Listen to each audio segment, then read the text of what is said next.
So today we're going to talk to Assemblymember Walter T. Mosley. We're in his district. He represents the 57th Assembly District, representing Fort Greene, Clinton Hill, Prospect Heights, portions of North Crown Heights, and Bedford, Stuyvesant. So tell me a little bit about your background in politics, how you got started. Did you take the normal route, going through a political club, doing petitions? Did you do that? First, I think you probably have to talk about my lineage. So, my mom's mom and my great-grandmother were moving into Crown Heights from Bedford, Stuyvesant when they purchased my grandfather's home on 591 Crown Street. And they had a young lawyer who did the closing for him.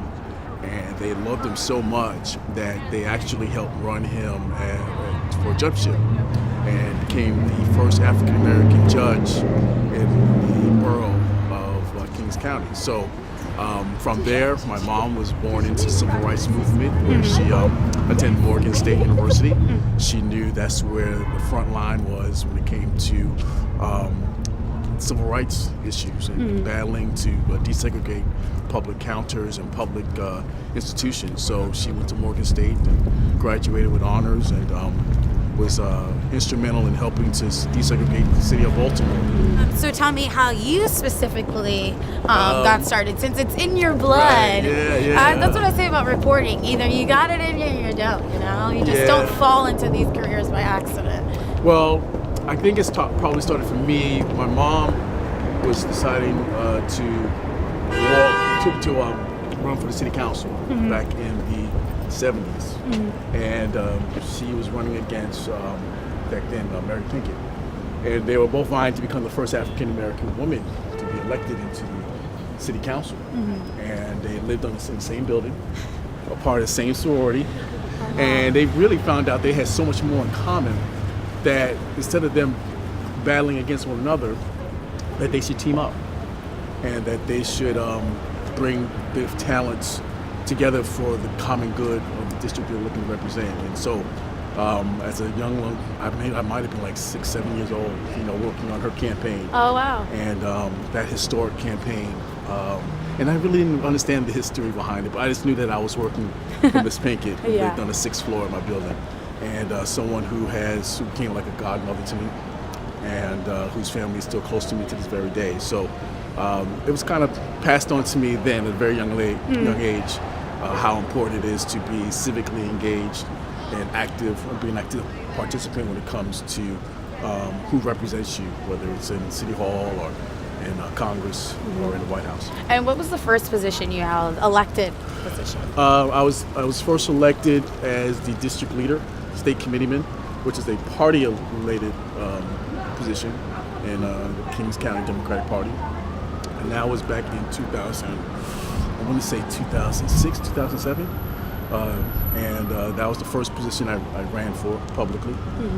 Then obviously the first and only public position I have is representing my constituents here in the 57th Assembly District. So what would you say is the main difference between an assembly member and a state senator?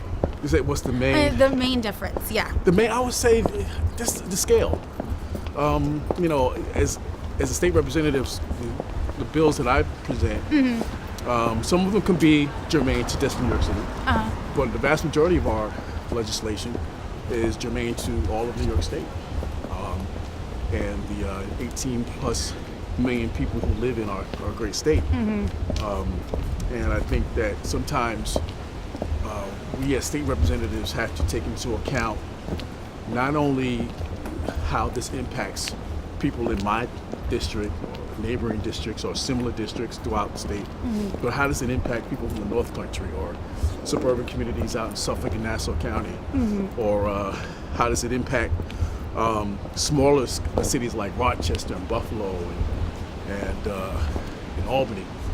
So we take all that into account, dealing with colleagues who represent people from all walks of life. There's 150 of us in the state legislature, and we have a whole lot of opinions.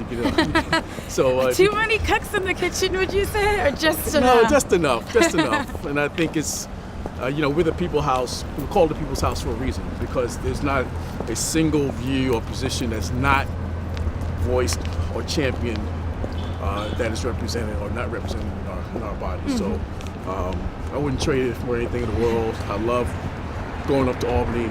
I think it's refreshing to get those perspectives, and I think it's something that it's been an honor to serve the people here, as well as serve the people throughout the state of our great state. How would you say the legislation that gets passed in Albany, how does that affect somebody in their daily lives? A lot of people think these people don't affect my life, so that's why I don't care about local politics. Mm-hmm. How would you explain that to somebody who goes to work 9 to 5 every day, comes home, is relaxed? How does what you do affect their daily lives, and why is it so important that they also get involved? Well, from anything from public housing to strengthening our housing law. Look at that. How you feeling? Keep the good job. Thanks, man. I appreciate it.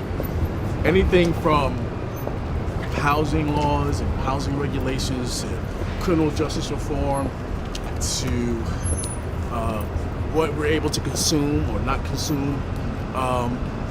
Things that we deal with each and every day when we're in Albany in session. And I think that little is known about the role that state legislators play, because we're so consumed by what's happening in the city. Right. Yeah. It's very. It's like people don't. Everybody's so about New York City and forget that we're just a small portion of a very, very big state. Exactly. And how would you say, New York, especially when it comes to primary elections, but local elections, has a particularly low turnout? How would you go about trying to get that vote kind of energized enough, and what do you see as a possible opportunity there? People now more than ever want to get involved or think that their vote doesn't count. It's always my vote doesn't count, my vote doesn't count. How would you go about changing that and changing those ideas? One, I would say that when you have more people expressing themselves through their ballot initiative or through their right to exercise their franchise, to say, one, it tells you where people are active, where people are engaged. And then it tells you as an elected official, where do I need to go where people are not engaged. But two, for this year in particular, where the census 2020 is coming up, access to the ballot, or people who are exercising their franchise, is critically important, because the census uses voter turnout as a secondary resource to determining where there is actual people living, or people who are actually, civically engaged. So I tell people all the time, I said, I know we live in a 9-to-1 ratio, and particularly here in New York City, of Democrats to Republicans. Yeah. But it's always important to vote, regardless of who's on the ballot, who's not on the ballot, because that information is used by a multitude of federal and state and local government agencies to determine where do we need to put our budget, prioritize our budget, where do we need to spend money, where do we don't need to spend money. And I always tell people, when you don't vote, you lose your voice. And you don't want to do that voluntarily. Always exercise your right, always exercise your voice, always exercise your franchise, because ultimately that will be the precursor to determining who will represent you, how they will represent you, and what will be their priorities. What would you say about people who don't know about the two-party system? You run into a lot of people who are like, I didn't know I had to register for a party before I could vote in a primary election. How could we give that knowledge back to the people and empower them a little bit more? I always say research. You might have a vast majority of Democrats, but all shades of blue are not the same, right? Mm-hmm. So there might be nuances between people who are Democrats from one part of the state or one part of the city to people who are Democrats from another part of the city, from one neighborhood to the next within the same county. So I always say, don't make assumptions. Don't think that people's principles reflect yours or mirror yours just because you're in the same party. Because within the party, there are a myriad of issues, and people, tend to be more conservative or less conservative depending on what issue you're talking about that's germane to them, their communities, their family, and so forth and so on. So I always tell people, don't make assumptions about Democrats. Sometimes we have to learn that the hard way, and sometimes we have to exercise our franchise to get people like that out of office. Right. But at the same time, we understand that Democrats have certain baseline principles. You know, Right. we're talking about inclusiveness. We embrace others. We are about diversity, and we're sympathetic to those who might not have as much as us. So that's like the kind of like The foundation of our party. Yeah. So what would you say about this new blue wave that they're talking about, this like insurgency of young candidates that are just going from living their normal lives to being like, I'm going to go straight to Congress or to state legislature? Well, I think I told this to a young person the other day. I said, millennials have always been a part of the changing of our country, the fabric of our country. If you look at college students back in the 50s and 60s during the Civil Rights Movement, they were the millennials back then.